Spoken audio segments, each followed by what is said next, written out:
సంతానాన్ని పొందేటప్పుడు ఒక నియమం ఒకటి ఉంటుంది. స్త్రీ పురుష సమాగమనందు ప్రహృష్టమైనటువంటి స్థితి ఉండాలి.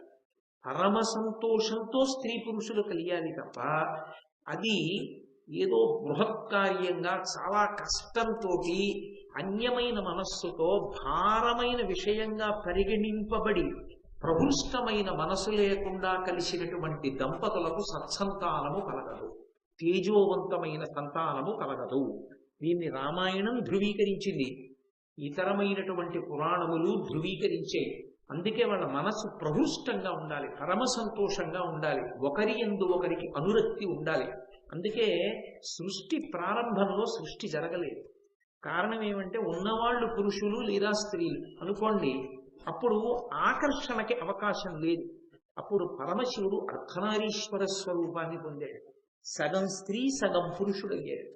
అప్పుడు ఉపాధి యందు భేదము ఏర్పడింది.